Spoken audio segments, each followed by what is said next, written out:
Hay un barco a la deriva en algún lugar del océano sin tripulación. La última vez que alguien lo vio fue hace más de 50 años. Su historia recuerda a la del holandés errante, una embarcación destinada a navegar eternamente y a traer desgracia a quien la vea en el mar, o al menos eso dice la leyenda. Pero a diferencia del holandés errante, el SS Baichimo fue definitivamente real. Este fue construido para una compañía alemana en Hamburgo y comenzó como un barco de carga común. Comenzó a comerciar suministros entre Hamburgo y Suecia en el mar Báltico a partir de 1914. Tenía un potente motor de vapor y un casco hecho de acero. Unos años después pasó a ser propiedad británica. Luego, en los años 20, una compañía canadiense lo compró por alrededor de $18,000, una cantidad de dinero enorme en aquel entonces. El nuevo propietario, la compañía de la bahía de Hudson, utilizó activamente el barco durante varios años.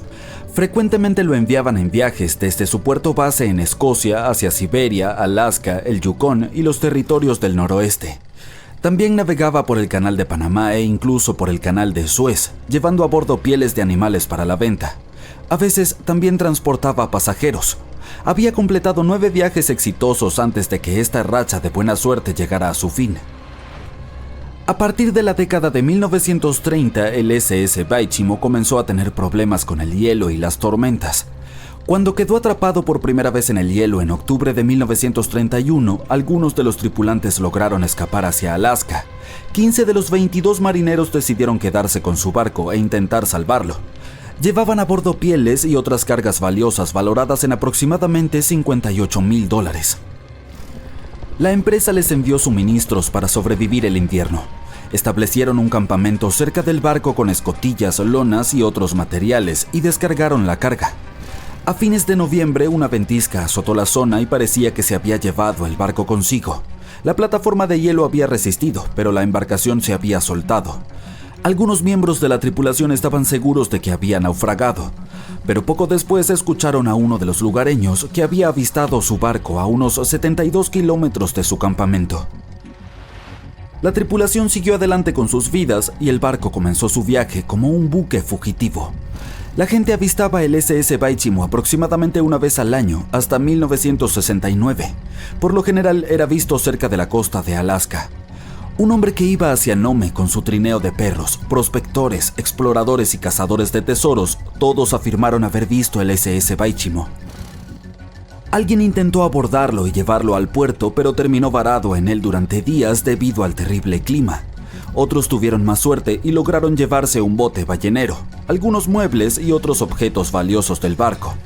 Aquellos que se acercaron a él vieron que estaba dañado y le faltaba la hélice. Aún así se mantuvo a flote sin tripulación durante al menos 38 años y se convirtió en el barco fantasma que más tiempo ha navegado en la historia.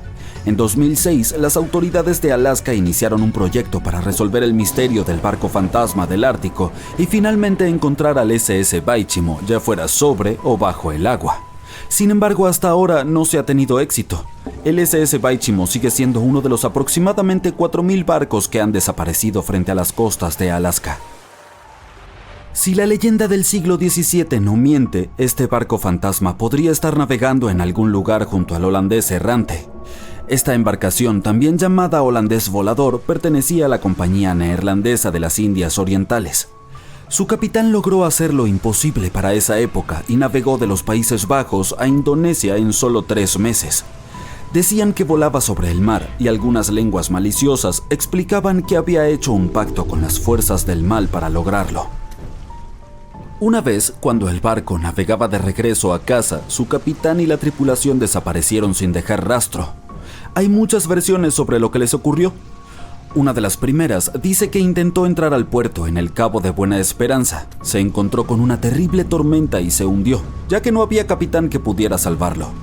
Otra leyenda cuenta que el capitán se negó a obedecer a los cielos para dejar que el barco se hundiera durante la tormenta. Entonces una espantosa forma luminosa golpeó la embarcación y a la tripulación, y desde entonces fue condenada a vagar eternamente sin descanso. Muchos marineros han afirmado haber avistado al holandés errante. El duque de York, quien se convertiría en rey de Inglaterra, mencionó haberlo visto en aguas australianas. Justo después de avistar el barco, el hombre que lo vio primero cayó desde lo alto de un mástil y no sobrevivió. Hubo más encuentros con este barco legendario hasta mediados del siglo XX. Las embarcaciones casi colisionaban con él cuando el holandés aparecía de la nada. Los científicos tienen una explicación más lógica para este misterio: la Fata Morgana, que no debe confundirse con Hakuna Matata, por cierto. Cuando estás en el mar en un día caluroso y el aire está todo ondulado, se siente como cuando miras la carretera en un día de verano abrasador. Eso se debe a algo llamado refracción atmosférica. Cuando la luz pasa a través de diferentes capas de aire con distintas temperaturas y densidades, se dobla y retuerce. A veces, bajo ciertas condiciones, esta flexión de la luz puede crear ilusiones ópticas realmente bizarras sobre el océano, como avistamientos del holandés volador.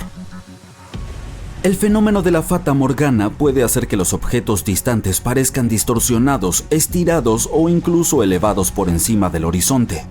Entonces puedes ver un barco a lo lejos, pero debido a la manera en que se dobla la luz, parecerá que está flotando sobre el agua o incluso desapareciendo y reapareciendo. La Fata Morgana se observa más comúnmente en las regiones polares, en especial sobre grandes extensiones de hielo que mantienen una temperatura baja uniforme. Sin embargo, puedes verla en cualquier lugar, incluso en desiertos y sobre lagos en días calurosos. Las primeras historias sobre barcos fantasma se remontan a la mitología griega y romana antigua. Uno de los barcos fantasma más famosos de la historia es el Mari Celeste. Este bergantín viajaba de Nueva York a Génova y estaba completamente abastecido de provisiones, pero no tenía tripulación cuando fue descubierto en el Océano Atlántico en 1872. Las pertenencias personales de la tripulación también estaban allí, completamente intactas. La última anotación en su bitácora se había hecho 10 días antes. Todavía no sabemos qué le sucedió a su tripulación, pero el barco ha inspirado muchas historias y leyendas escalofriantes. La Lady Lovibond fue otra goleta legendaria que se cree naufragó frente a la costa de Kent a mediados del siglo XVIII. La historia cuenta que el capitán del barco, Simon Reed, acababa de casarse, por lo que llevó a su esposa a bordo para un crucero de celebración a pesar de la superstición de que podría traer mala suerte. Estaban de camino a Portugal cuando el primer oficial, quien también estaba enamorado de la nueva esposa del capitán, enloqueció por celos. Atacó a otro miembro de la tripulación y luego tomó el timón y dirigió el barco directamente hacia los temidos bancos de arena de Goodwin.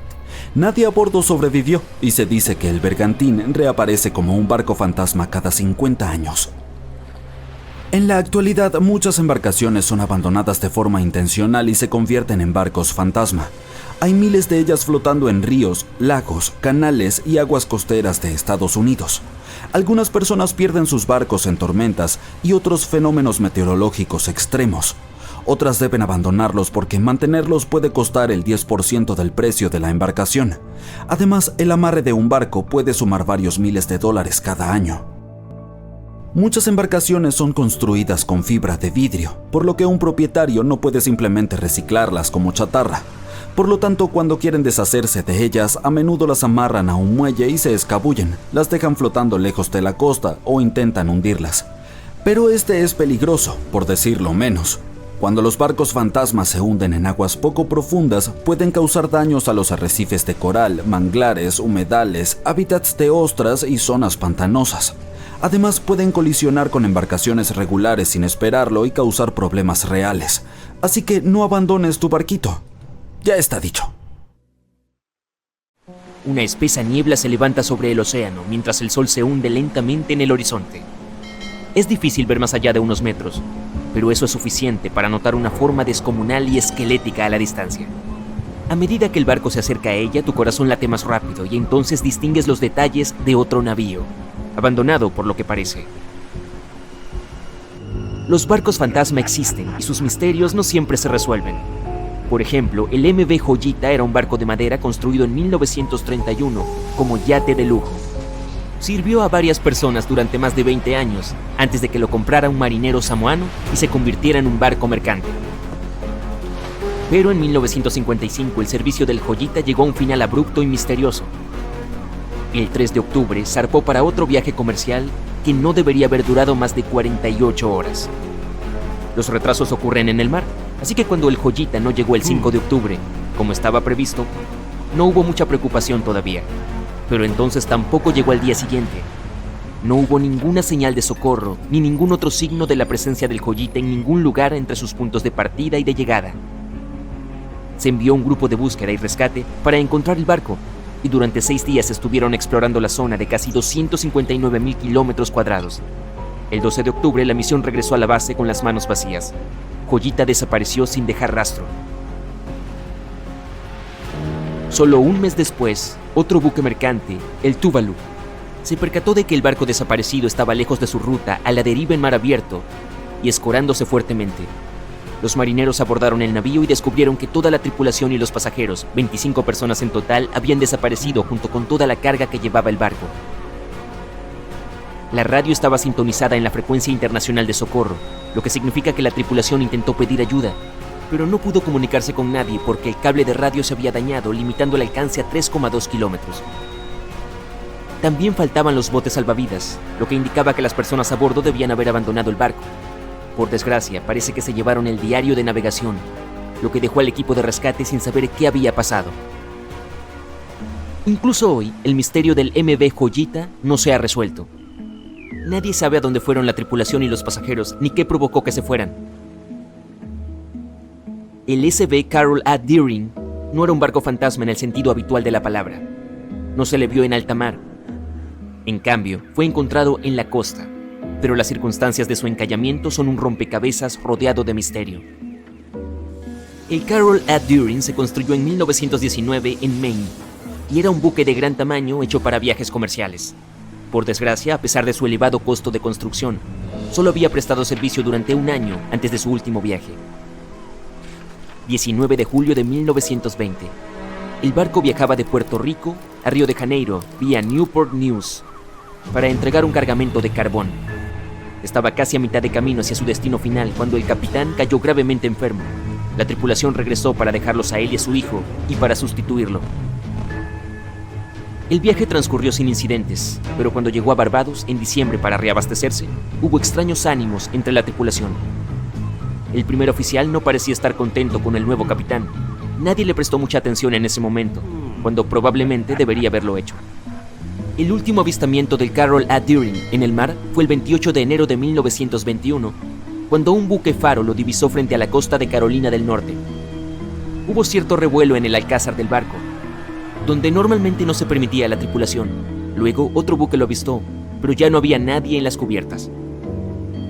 El 31 de enero, el buque mercante fue encontrado encallado en los Diamond Shoals, un lugar famoso por los numerosos naufragios que se han producido ahí durante siglos. Cuando el grupo de búsqueda y rescate abordó el barco, lo encontró abandonado con el diario de navegación y los objetos personales de la tripulación desaparecidos junto con los 2 botes salvavidas. Todavía no hay respuesta a lo que ocurrió a bordo del Carol A. Deering aquel mes de enero, aunque la versión más popular fue la de un motín. Sin embargo, tal vez nunca descubramos la verdad. El SS Baichimo es quizá uno de los botes fantasma más notables de la historia. Este gran barco de vapor de carga se construyó en 1914 en Suecia y siguió su camino diligentemente durante más de 16 años, intercambiando provisiones por pieles con las tribus nativas de Alaska y Canadá.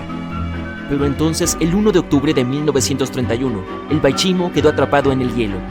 Al principio parecía que la tripulación podría esperar y continuar su ruta, porque el barco se liberó en un par de días, pero en menos de una semana volvió a quedar atrapado, esta vez definitivamente. En una semana más se envió un grupo de rescate para recoger a 22 de los tripulantes, mientras que otros 15 se quedaron atrás para esperar durante el invierno si era necesario y recuperar el barco. Pero un mes más tarde, después de que una fuerte ventisca azotara su campamento, los marineros salieron de sus refugios y descubrieron que el barco había desaparecido. Por suerte, unos días más tarde, un cazador nativo les dijo que el Baichimo no se había perdido todavía. Lo había visto a unos 72 kilómetros de donde estaban posicionados. Consiguieron localizarlo, pero decidieron que no sobreviviría al invierno. Así que tomaron la carga más valiosa de su bodega y lo abandonaron. Aunque se equivocaron, el SS Baichimo sobrevivió a ese invierno y a muchos otros que le siguieron. Cuando el hielo se rompió, se alejó por sí solo, a la deriva por las costas de Canadá y Alaska. Hubo numerosos avistamientos del barco fantasma, a veces a la deriva en mar abierto y otras atrapado de nuevo en el hielo. La gente intentó abordarlo y salvarlo, pero las condiciones meteorológicas o la falta de equipo siempre se lo impidieron. El SS Baichimo fue visto por última vez por los nativos de Alaska en 1969, 38 años después de su abandono. Se desconoce qué fue de él posteriormente. La historia del SS Orang Medan es una de las más desconcertantes y angustiosas historias de barcos fantasmas del siglo XX. Ni siquiera se sabe con certeza si existió. No estaba registrado en Lloyd's Shipping, el registro internacional de buques, lo que lo convierte en un cuento chino o en un buque que evitó ser registrado oficialmente por razones turbias. En cualquier caso, los relatos sobre lo que le ocurrió varían. Según la mayoría de los informes, este transportaba una carga desconocida en aguas indonesias cuando recibió una llamada de socorro de otro barco en las proximidades. El oficial de guardia escuchó un mensaje de SOS, pero su contenido es diferente según los relatos. El mensaje no se repitió y la tripulación del Medan no respondió a ningún intento de contactar con él. El barco que recibió la llamada de socorro se apresuró a rescatarlo, pero no llegó al buque hasta el día siguiente, cuando ya estaba a la deriva y ligeramente escorado. Cuando los socorristas subieron al barco, comprobaron que ninguno de los tripulantes había sobrevivido. Sin embargo, faltaba un bote salvavidas, lo que implicaba que había al menos un miembro de la tripulación que había logrado escapar.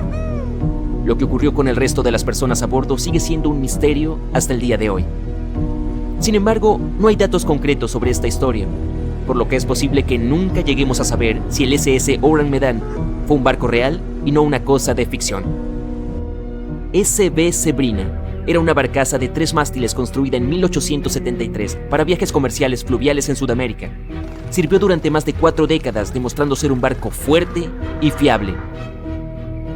Más tarde fue trasladado a Europa, donde siguió cumpliendo bien su cometido.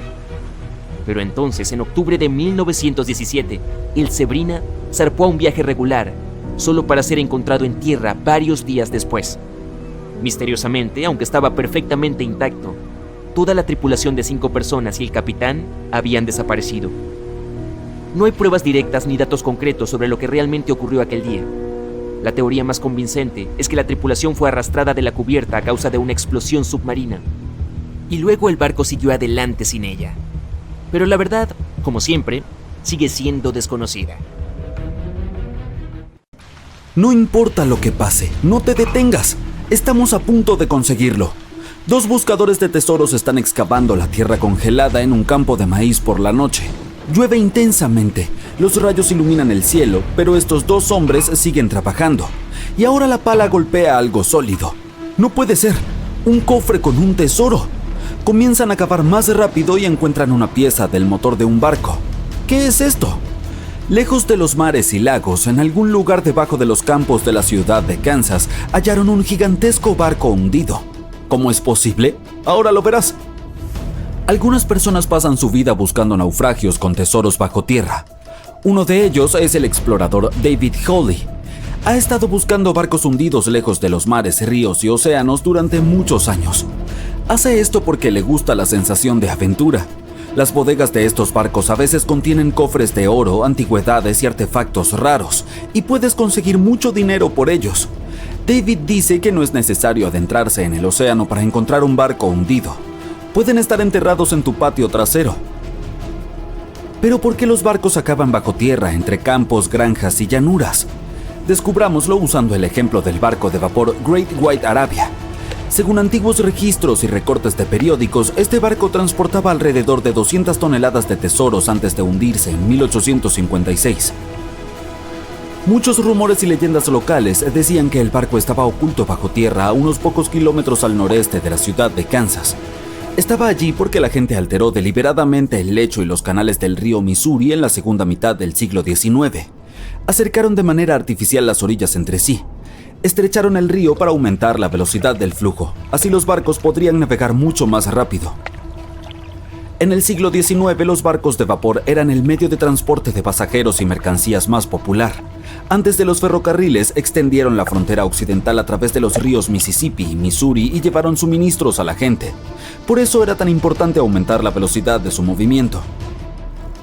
Así, el 5 de septiembre de 1856, el Arabia navegaba por dicho estuario.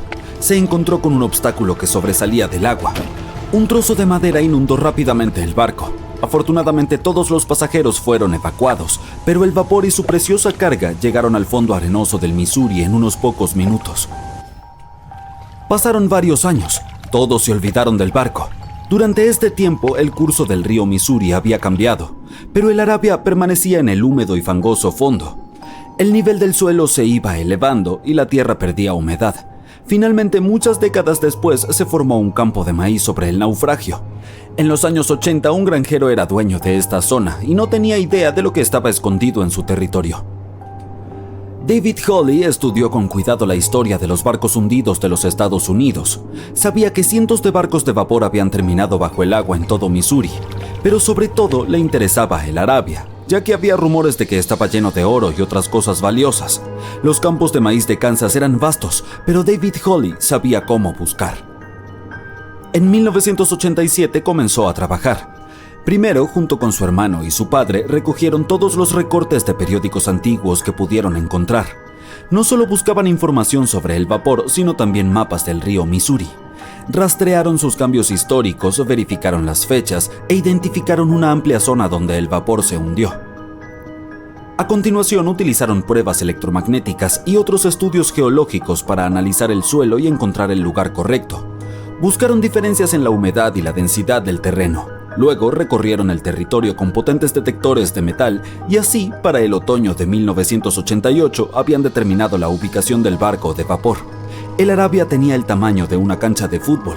Este gigantesco buque yacía 14 metros bajo tierra. Pero antes de comenzar a excavar, tuvieron que pedirle permiso al dueño del campo de maíz. Para el agricultor, esta noticia fue una gran sorpresa. Aceptó con la condición de que las excavaciones se completaran para la primavera, de modo que pudiera sembrar una nueva cosecha. Excavar un barco gigante en invierno es mucho más difícil y costoso que en otras estaciones. Incluye costos adicionales de equipamiento, electricidad y calefacción. El equipo trabajó día y noche. Financiaron las excavaciones con su propio dinero. Cada uno invirtió más de $10,000 y sacó un préstamo bancario. Finalmente notaron los primeros detalles del barco. Las palas golpearon las enormes calderas del motor y la cubierta. El objetivo se había logrado. La mayor parte de la carga que se encuentra dentro de los barcos hundidos está cubierta de óxido, caracolas, lodo y está gravemente dañada. Sin embargo, el contenido del Arabia estaba en excelente estado, considerando que el barco se había hundido hacía 130 años.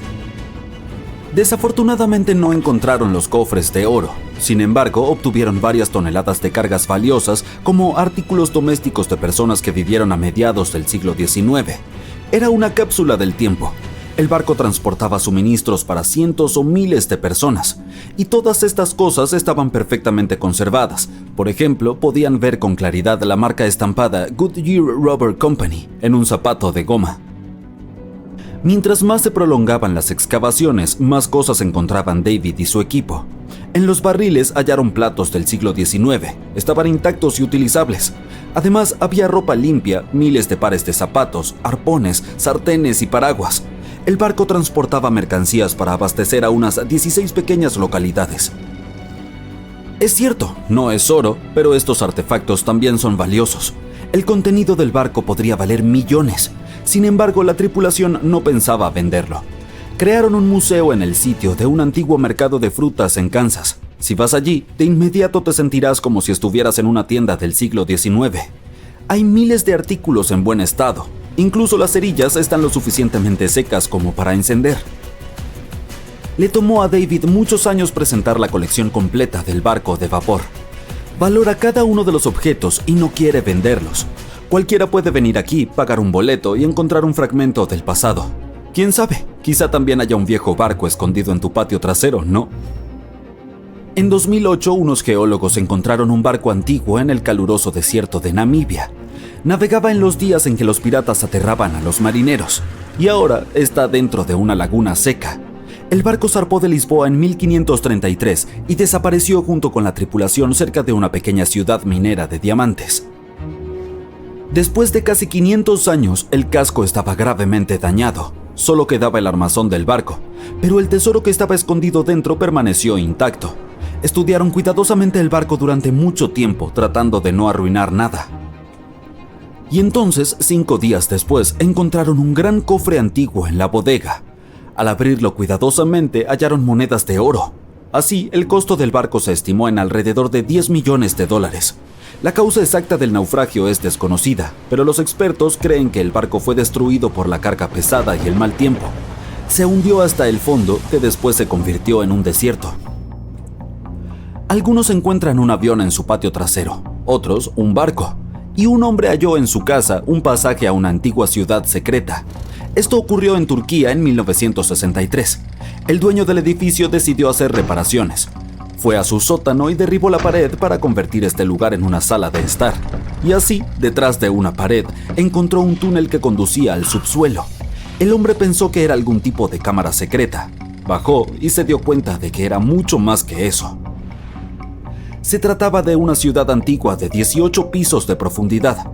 Fue construida entre los años 780 y 1180 como refugio ante desastres climáticos y la invasión de enemigos. Este lugar también oculta muchos túneles subterráneos que se extienden por varios kilómetros en distintas direcciones. Las personas podían llegar a la ciudad desde diferentes puntos utilizando pasajes secretos que conducían a estas rutas. La ciudad puede albergar a cerca de 20.000 residentes, ganado y toneladas de provisiones de alimentos. Los arqueólogos también han encontrado una capilla, escuelas, establos y cocinas públicas allí. En una agradable noche de verano del 30 de agosto de 1892, un magnate naviero, Peter G. Minch, llevó a su familia de crucero por el lago Superior. Viajaban en el Western Reserve, que se suponía que era uno de los barcos más seguros de su época. Estaba hecho de un tipo de acero parecido al utilizado para construir el Titanic y terminó con un destino trágico similar. El barco se partió en dos y fue encontrado recién 132 años después, en 2024. El barco de vapor de 90 metros fue el primer carguero revestido de acero en los Grandes Lagos. Un periódico lo llamó el Galgo de Interior, por la rapidez en la que cortaba las aguas. Peter G. Minch era el propietario e inventor de esta embarcación, que había sido construida 2 años antes en Cleveland. En la noche de su último viaje, el barco partió hacia Two Harbors, Minnesota. Minch llevó a 5 de sus familiares, su esposa, sus 2 hijos, su cuñada y su sobrina. A bordo también había 22 miembros de la tripulación. Fue un viaje agradable y tranquilo mientras navegaban por el lago Hurón.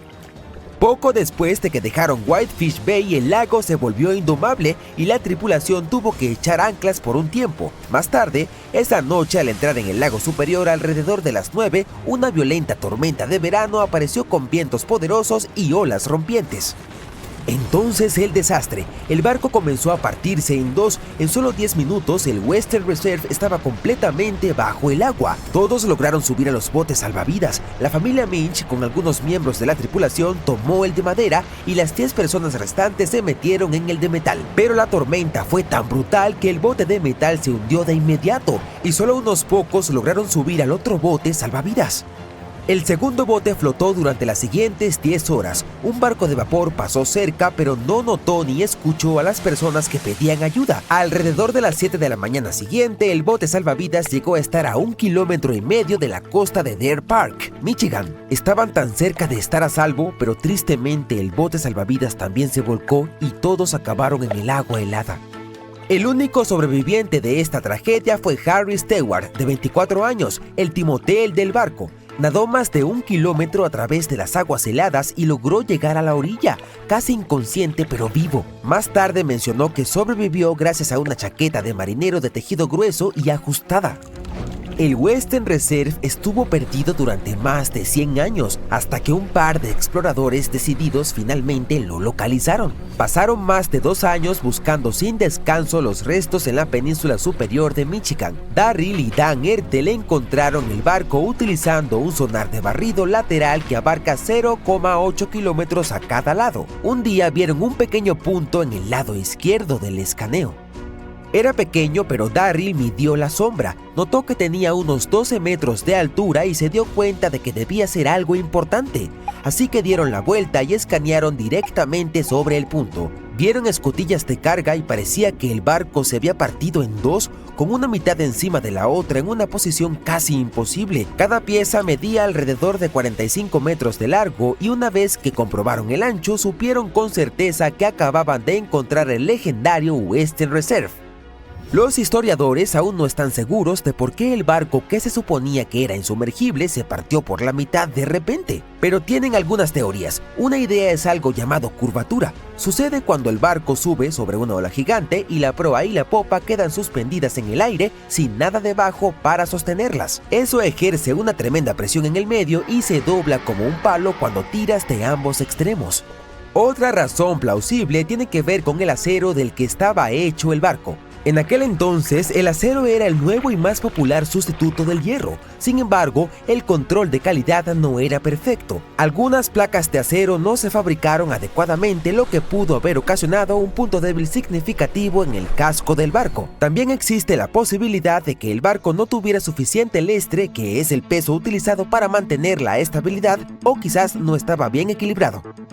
Lamentablemente, solo 8 semanas después de la tragedia del Western Reserve, otro buque que había sido construido al mismo tiempo con placas de acero similares repitió el destino de su gemelo. El W.H. Gilcher era un carguero a vapor de lago utilizado para transportar mercancías entre puertos en los Grandes Lagos. Partió en lo que se suponía que sería un viaje de rutina el 26 de octubre de 1892, cargado con más de 3.000 toneladas de carbón.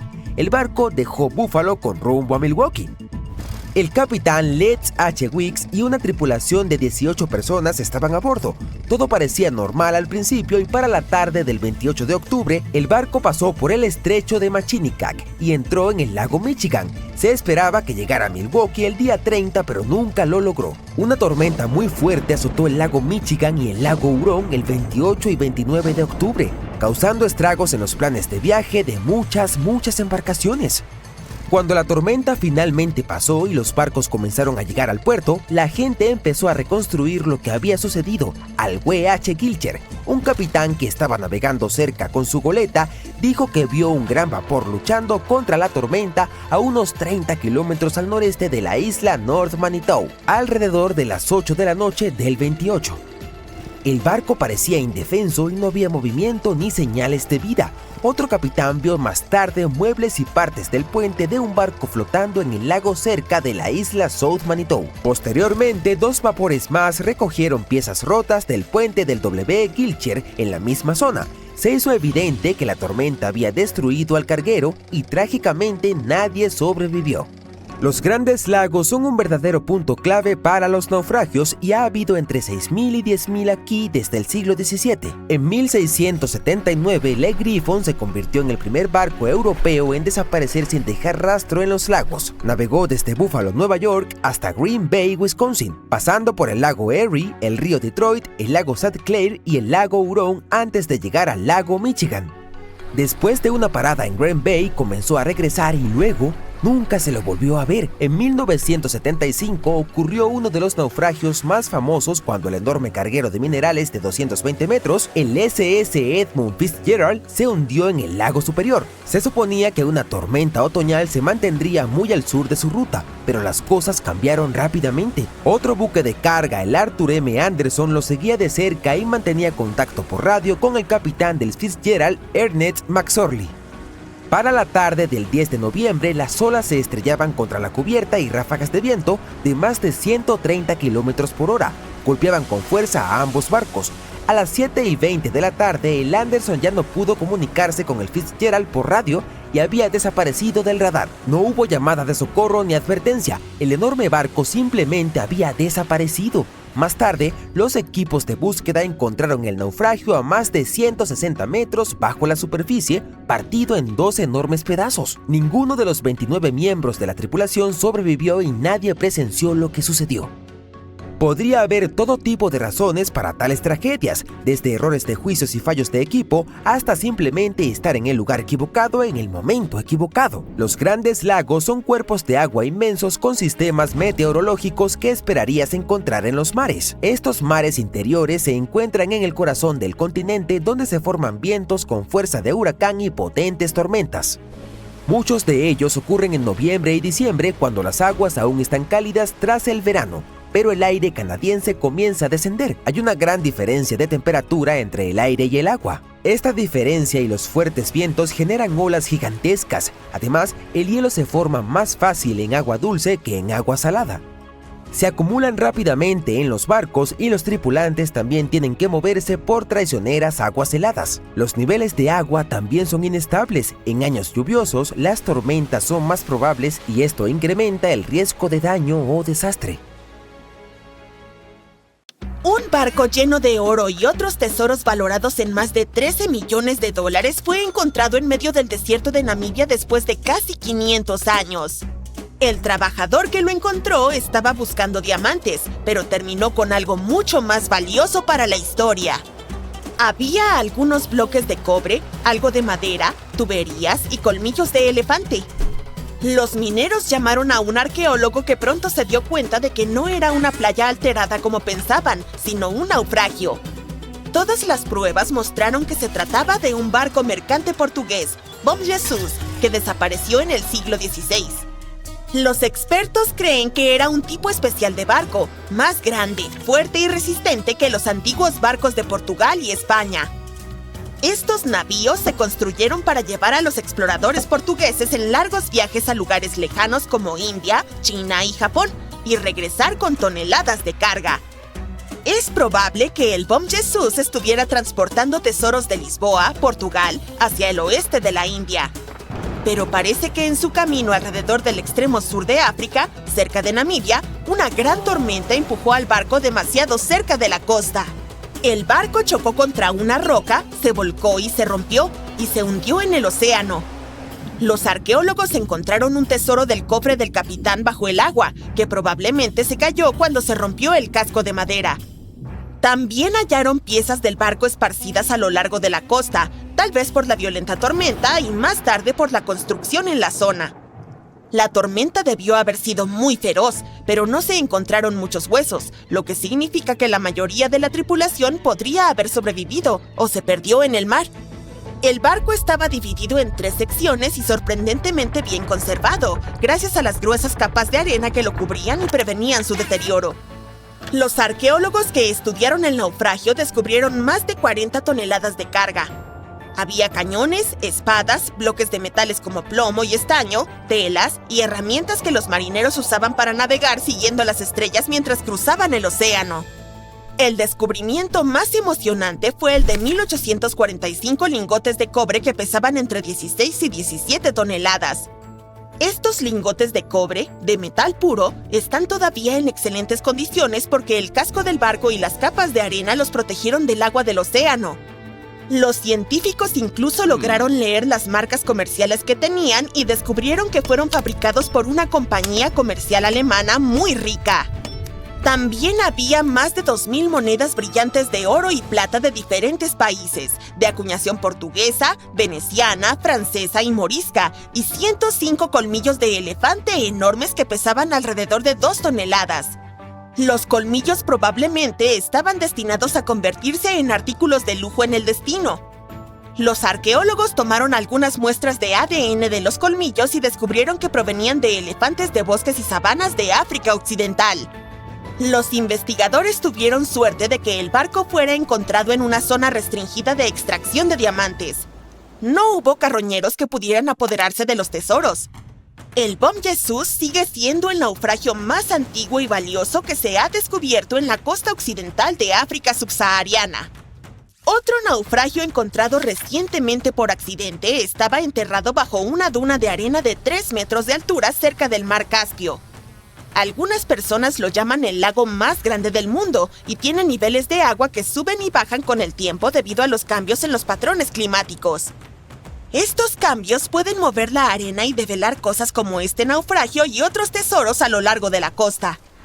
A medida que la duna desaparecía lentamente, el barco comenzó a mostrarse. Antes de desenterrarlo, los científicos estaban preocupados de que las olas del mar pudieran dañar el naufragio. Para protegerlo, construyeron un muro usando miles de sacos de arena para mantener las olas alejadas. Cuando la nave fue descubierta, se dieron cuenta de que era un barco mercante de 3 mástiles y 28 metros de largo con un fuerte casco doble. Las muestras de madera evidenciaron que fue construido entre los siglos XVIII y XIX, utilizando árboles como pino silvestre, abeto y alerce de la zona del río Volga o del Cáucaso. Incluso encontraron trigo sarraceno y plantas de la misma región, que probablemente se comerciaban o se usaban para alimentar a los marineros. Esto prueba que el barco era parte de un grupo de naves mercantes que antiguamente navegaban por el mar Caspio. Un pescador aficionado, Gurkan Gurbuz, que estaba a 6 metros bajo el mar frente a la costa de Turquía, notó algunos restos metálicos enormes. Tenía una cámara submarina, así que hizo tomas del descubrimiento y las llevó a los científicos. Ellos inmediatamente comenzaron una investigación y descubrieron que debía ser un naufragio de las primeras décadas del siglo XX. Podría ser uno de los barcos del Imperio Otomano que tenían la importante misión de entregar suministros, pero desapareció sin dejar rastro. Los científicos obtuvieron permiso para estudiar en detalle este naufragio del Mar Negro con el fin de aprender más sobre sus misterios. Esperan encontrar los documentos del astillero para obtener algunas respuestas, ya que el barco en sí está en condiciones terribles y es complicado trabajar con él. Unos robots submarinos que pertenecen a una empresa de petróleo y gas notaron cientos de ánforas antiguas intactas en el lecho marino del Mediterráneo Oriental. Los expertos piensan que esas jarras tienen 3.300 años. Esto convierte el hallazgo en el naufragio más antiguo en aguas profundas. Probablemente, las jarras se usaban para almacenar aceite u otros productos agrícolas como frutas. Esto demuestra que las personas que hicieron estas ánforas organizaron el comercio marítimo y poseían increíbles habilidades de navegación. Parece que los antiguos marineros lograron atravesar el mar Mediterráneo sin tener una línea de vista a ninguna costa. Todo lo que podían ver era el horizonte, por lo que debieron haber usado el sol y otras estrellas para orientarse. Frente a las costas de Sicilia, a unos 6 metros bajo la arena y la roca, unos arqueólogos encontraron un naufragio tan antiguo que no están seguros de qué materiales se usaron para construirlo. Creen que el barco es del siglo V o VI a.C., lo que significa que tiene más de 2.500 años. Este antiguo barco no estaba solo. Los investigadores también encontraron 2 anclas de hierro en forma de T invertida de alrededor del siglo VII de nuestra era y 4 anclas de piedra de tiempos prehistóricos en las cercanías. Uno de los anclajes de piedra estaba roto y podría haber tenido piezas de madera unidas para ayudarlo a sujetarse al fondo marino.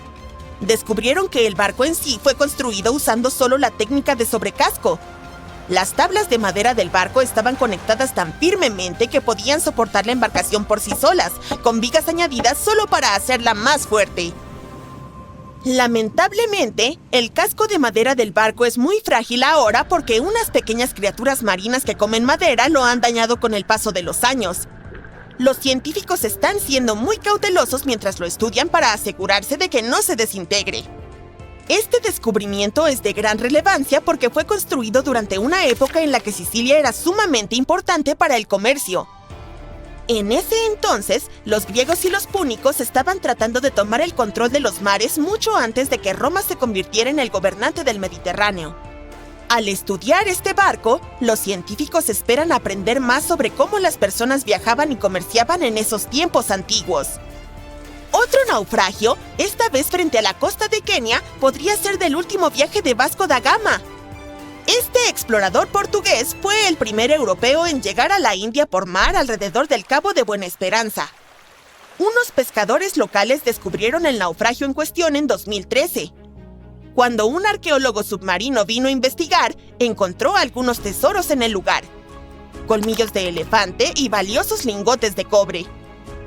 Si este descubrimiento realmente está relacionado con Vasco da Gama, entonces debe ser del siglo XVI.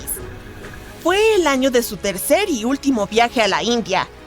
Da Gama lideró una gran flota de 20 barcos, uno de los cuales era el San Jorge. La mayor parte del barco está oculta bajo capas de coral, y un equipo completo de científicos está excavando cuidadosamente las fosas para encontrar partes de la estructura de madera y el casco del barco. Un arqueólogo portugués acaba de descubrir un montón de barcos hundidos llenos de oro, incluyendo un galeón español con 22 toneladas de oro y plata. Tanto oro hoy en día tiene un valor de unos 2.000 millones de dólares, y esta es la cantidad de un solo barco. El arqueólogo Alexandre Monteiro hizo este descubrimiento casi por accidente. Estaba estudiando algunos documentos cuando encontró información sobre un barco que desapareció en 1615 y decidió que quería encontrarlo. Después de muchos años, Alexandre no solo encontró esta embarcación específica. En realidad, descubrió 8.620 naufragios solo en las aguas de Portugal. De este número, 250 estaban llenos de oro, un descubrimiento que haría temblar a cualquier Jack Sparrow. La mayoría de estos barcos se hundieron por razones aburridas como el clima, pero a veces fueron destruidos en batallas que pueden haber sido épicas. Transportaban oro y otros tesoros del Nuevo Mundo hacia Europa y, por supuesto, todos querían su parte. Alexandre ha estado estudiando naufragios históricos durante 30 años, por lo que ha descubierto muchos barcos que se hundieron de maneras gloriosas. En 1816, por ejemplo, un barco de uno de los hombres más ricos de Portugal se hundió en Australia con la increíble cantidad de 66.000 monedas de plata. Este fue el primer barco de Portugal que se sumergió en las aguas de Australia. La mala noticia es que estos antiguos barcos hundidos, llenos de riquezas e historias épicas, no son tan fáciles de alcanzar. Están muy en el fondo del océano y cubiertos de arena. Igual podrías intentarlo, pero eso sería robar parte de la historia de un país, y eso no está bien, ¿verdad? Naturalmente, Portugal no fue el único país que exploró los mares en esa época. La costa de Europa está llena de barcos hundidos cargados de oro. De hecho, hay alrededor de 1 millón de naufragios históricos bajo el agua en este momento, y los tesoros abandonados bajo el mar podrían valer alrededor de 60.000 millones de dólares. Es una cantidad de dinero enorme, pero déjame decirte que estos barcos hundidos llenos de oro no valen realmente la pena. Hay muchas historias de descubrimientos de tesoros marítimos que se convirtieron en demandas judiciales terribles y hasta en largas condenas de cárcel.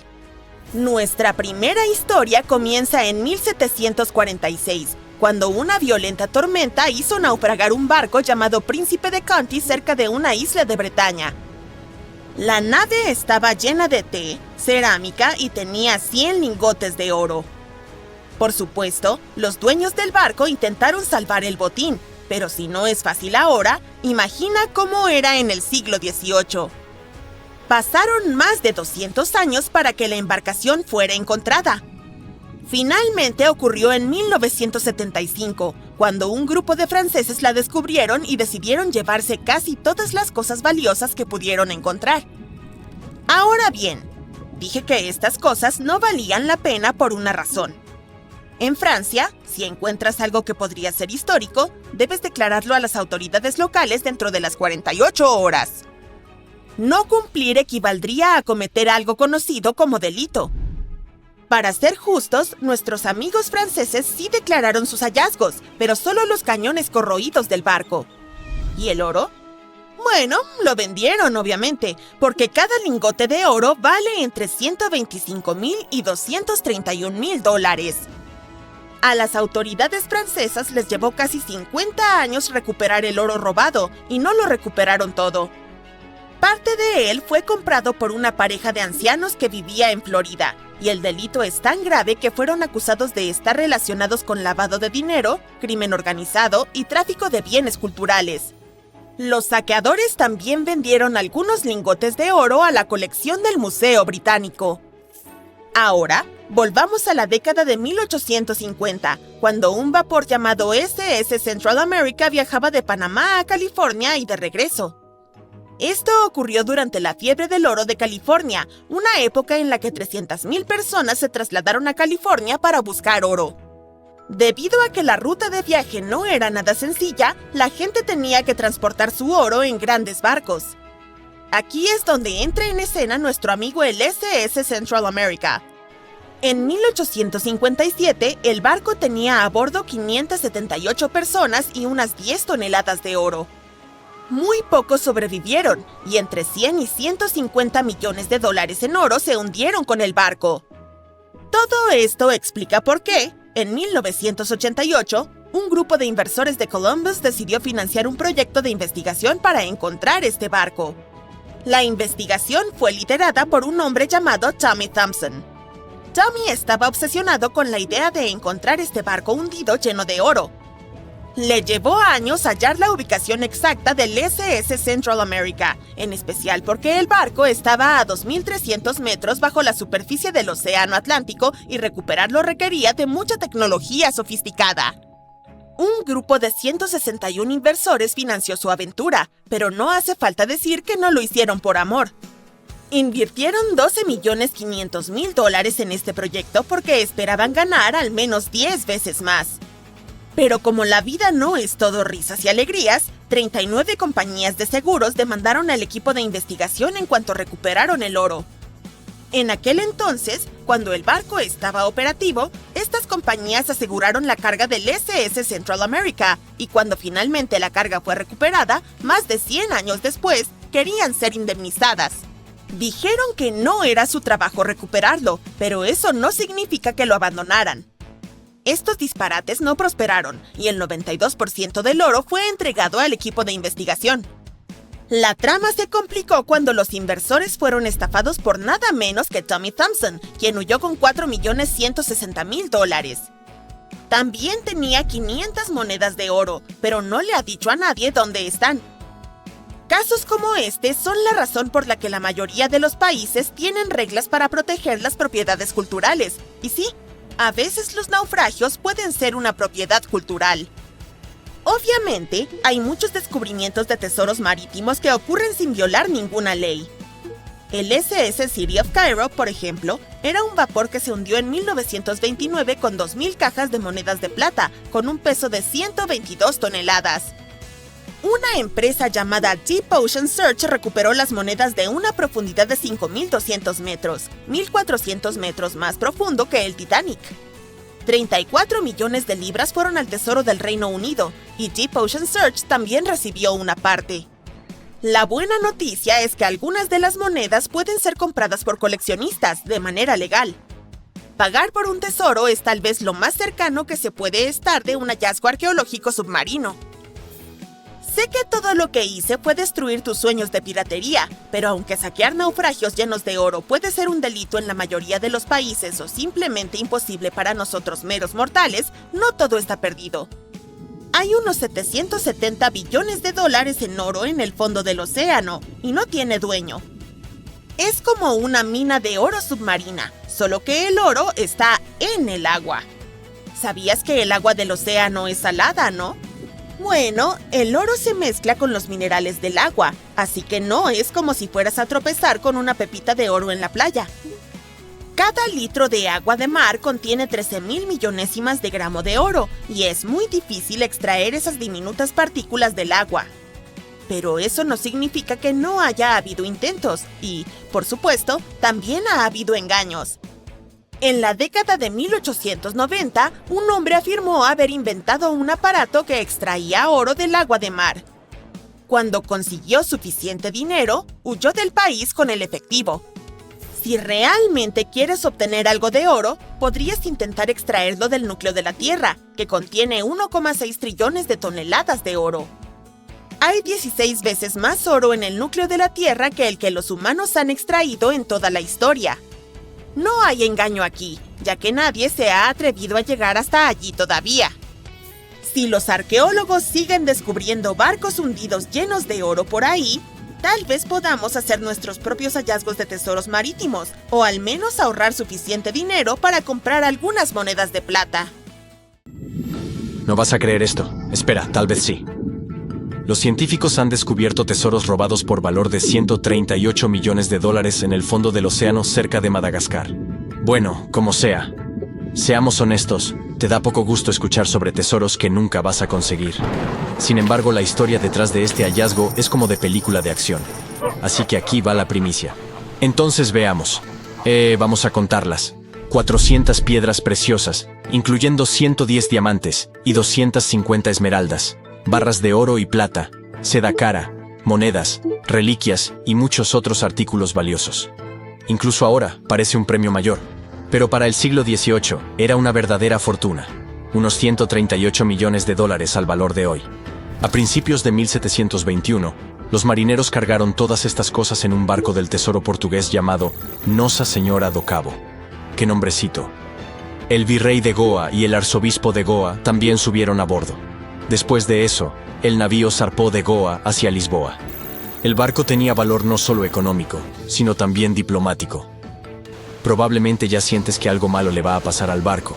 Bueno, buena adivinanza. Ahora ve y compra un boleto de lotería. Durante el viaje, el barco enfrentó una tormenta severa. Las olas sacudieron el barco y lo inundaron con agua. Los vientos estremecieron los mástiles. Para aumentar sus posibilidades de sobrevivir, la tripulación del barco necesitaba reducir el peso. Por lo tanto, empezaron a tirar su carga al mar. Había proyectiles de artillería entre esta carga, y eran necesarios para protección en caso de enemigos. Parece que la tripulación no se dio cuenta del error crítico que habían cometido, pero en ese momento necesitaban mantenerse vivos. Apareció tierra adelante. Era la isla de Reunión. Ahí, el barco esperó a que pasara la tormenta y estaba listo para continuar. Pero entonces, apareció otro problema más serio. El 8 de abril, el barco, lo voy a llamar el Nossa de aquí en adelante, se encontró con piratas. Por supuesto, el barco con carga tan valiosa debería haber estado equipado con medios poderosos de protección, pero casi todos esos fueron tirados por la borda por los marineros durante la tormenta. Tenían pocas posibilidades de salir vivos de ese lío. Los piratas que enfrentaron estaban entre los piratas más peligrosos de la historia. ¿Y sabes por qué? Porque su líder era Olivier. Ahora, hagamos un pequeño paréntesis, porque no sería suficiente decir solo unas pocas palabras sobre Levasseur. El buitre fue uno de los piratas más misteriosos y terribles de la historia, peor incluso que el temible pirata Roberts. La gente todavía está tratando de resolver el misterio que dejó atrás, pero más sobre eso después. Ahora, ¿qué crees que es la historia de vida normal de cualquier pirata? Veamos. Probablemente nacieron en barrios pobres y crecieron en pobreza y brutalidad. Estaban acostumbrados a conseguir lo que querían amenazando a la gente, así que empezaron a saquear barcos en los mares y océanos. Bueno, Olivier Levasseur no era así. Según algunas historias, nació en el norte de Francia en algún momento entre 1687 y 1690, en una familia burguesa rica. Tenía todo lo que la gente de esa época podría soñar: padres acomodados, un hogar, comida y una buena educación. Soñaba con convertirse en arquitecto, sacerdote u oficial naval. Al final, eligió algo cercano a lo tercero. De 1701 a 1714 hubo un gran conflicto en Europa. Diferentes países trataron de controlar el Imperio Español. Durante este periodo difícil, el rey francés, Luis XIV, le dio a Levasseur una carta de marqués. Desde ese momento, el futuro pirata se convirtió en corsario oficial de la corona francesa. Ahora, hablando en términos generales, un corsario también es un pirata, solo que trabajando para su país. Un corsario podía usar su navío para atacar barcos mercantes enemigos y tenía que compartir el botín de esos barcos con el tesoro real. Entonces, Levasseur se convirtió en un pirata legalizado. El rey le proporcionó un buen barco y finanzas para trabajo efectivo. Según la leyenda, mientras servía al rey, Levasseur sufrió una lesión en el ojo y comenzó a usar un parche. Ahí fue cuando apareció la imagen clásica de un pirata con parche negro en el ojo. Pero esta historia es una leyenda, ¿eh? Probablemente. Levasseur aprendió cómo robar barcos ajenos bastante efectivamente. Su dureza y habilidad le ayudaron a conseguir muchos tesoros. En algún punto, no quiso compartir el botín con su país, así que decidió pasar de corsario a pirata libre. Además, soñaba con viajes de larga distancia y aventuras. Quería robar barcos no solo en aguas europeas, sino en los confines lejanos del Caribe y Sudamérica. Su vida pirata duró unos 15 a 17 años. Según las historias, al principio, se unió a la tripulación del pirata inglés Benjamin Hornigold. También colaboró con Samuel "Sam" el Negro Bellamy, uno de los piratas más ricos de la historia. Robó barcos junto con el famoso Edward Teach, a quien conoces como Barba Negra. Habiendo pasado mucho tiempo con piratas tan famosos, Olivier Levasseur mismo se hizo famoso por sus ataques bien pensados, conocimiento de asuntos marítimos y cumplimiento del código pirata. ¿Hay un código pirata? Más bien son lineamientos. Se aseguraba del orden, disciplina y comportamiento de la tripulación. Gracias a esto, logró cometer uno de los robos más audaces de la historia durante el encuentro con un barco portugués, el Nossa, etc. Así que el pirata secuestró el barco y agarró todas sus riquezas. El virrey de Goa y el arzobispo de Goa también fueron capturados. El pirata liberó al virrey después por una gran suma, pero el destino del arzobispo y el resto de los pasajeros permanece, bueno, desconocido. Después de eso, los piratas navegaron con el botín a la isla de Sainte-Marie. En el siglo XVIII, era un lugar al que ninguna colonia europea prestaba atención. No había autoridad ahí, por eso los piratas adoraban este cruce de caminos en el Océano Índico. De tripulaciones piratas, usaban este lugar como punto de reunión. Los fondeaderos de esta isla estaban ubicados cerca de las principales rutas marítimas. Esto significaba que los piratas podían abordar rápidamente su barco y salir a saquear navíos, y luego regresar. El destino del Nosa y su valiosa carga permaneció desconocido. Por más de 300 años, investigadores e historiadores han estado tratando de encontrar el tesoro, y solo recientemente se han acercado a la respuesta. Los restos del barco fueron encontrados cerca de la isla de Nosiborja, en un puerto a unos 640 kilómetros al oeste del lugar donde los piratas habían atacado el barco. Usando sonar y detección remota, los expertos crearon un mapa del fondo marino y encontraron fragmentos de un barco similar a los restos del Nosa. También encontraron artefactos cerca. Había muchos restos de otros barcos en esta región, así que tomó más de 2 décadas identificar el hallazgo. Afortunadamente, los científicos pudieron confirmar que habían encontrado el barco legendario. Descubrieron más de 3.000 objetos y fragmentos que indicaban que los restos pertenecían al navío mercante. Porcelana china, esculturas, cerámicas, monedas europeas, conchas africanas, especias exóticas. Todo esto terminó en el fondo del mar. Pero ¿dónde están los tesoros que tomaron los piratas? Nadie lo sabe. Pero afortunadamente, todos tenemos la oportunidad de averiguar dónde está ubicado uno de los mayores escondites piratas de todos los tiempos. En 1724, se concedió una amnistía a todos los piratas que navegaban en el Océano Índico. El rey francés los liberó de persecución a cambio de que los piratas compartieran el botín. Levasseur no quería compartir con nadie y se escondió en una isla en las Seychelles.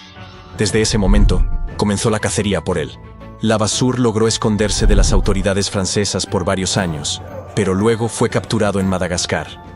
En su último día, el 7 de julio de 1730, Levasseur se arrancó un collar del cuello y lo arrojó a la multitud. Dijo: «Encuentren mi tesoro, quien pueda entenderlo».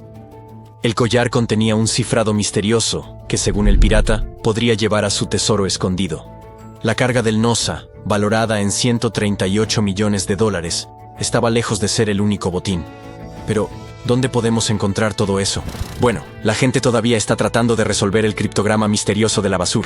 Sin embargo, muchos piensan que la historia sobre el cifrado es falsa. Los primeros reportes sobre eso aparecieron solo en los años 1930, así que tal vez sean solo rumores inventados. O... Si apilas 4 torres Burj Khalifa una encima de otra, apenas serían un poquito más altas que la montaña submarina que los oceanógrafos descubrieron hace poco. Este gigante está en el Océano Pacífico frente a las costas de Chile.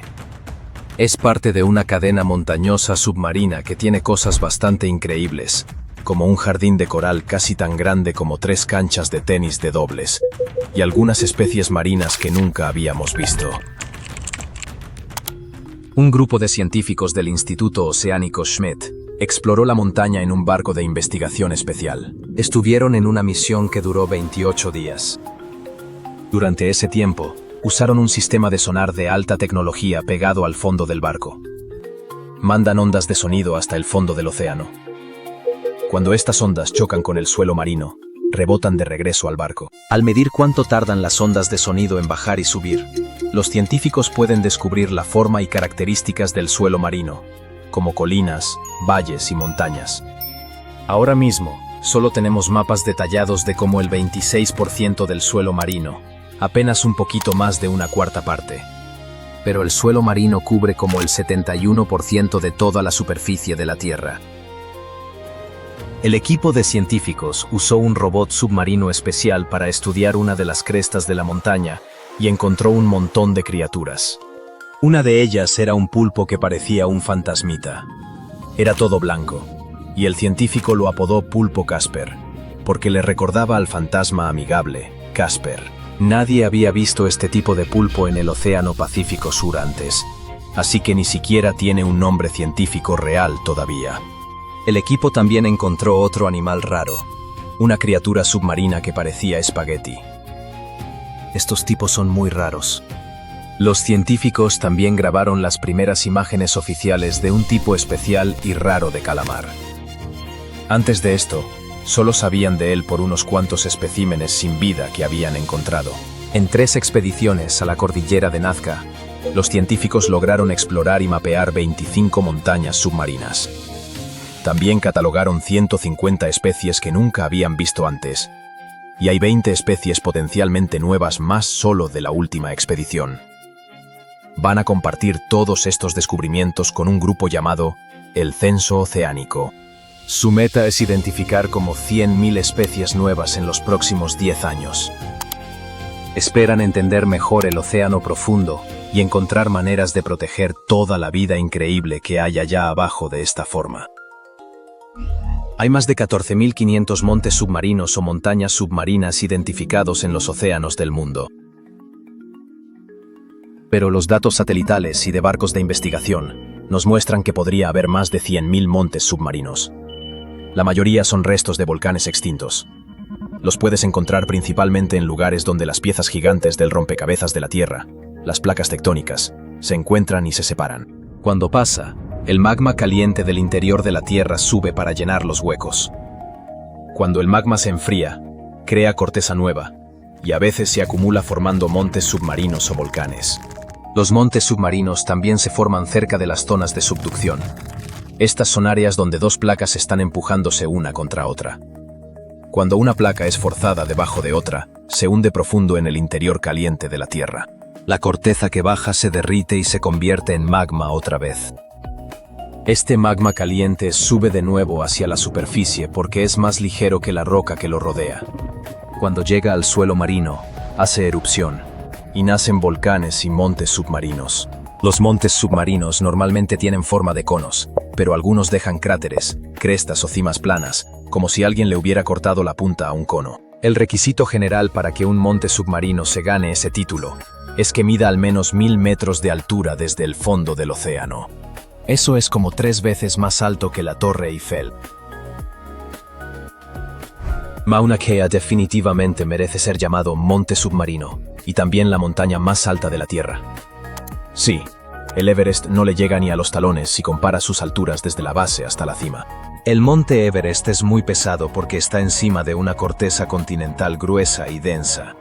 Esta corteza ya tiene mucho peso empujándola desde la montaña de arriba, así que no puede soportar mucha más altura. Mauna Kea está en una corteza oceánica más delgada, que tiene menos roca arriba y más agua. La corteza oceánica no tiene tanto peso empujándola, así que puede sostener una montaña más alta como Mauna Kea. Esta belleza de monte submarino tiene como 1 millón de años. Estuvo en su etapa activa hace cientos de miles de años. La última vez que hizo erupción fue hace 6.000 a 4.000 años, y ahora está dormido, pero todavía podría despertar en algún momento del futuro lejano.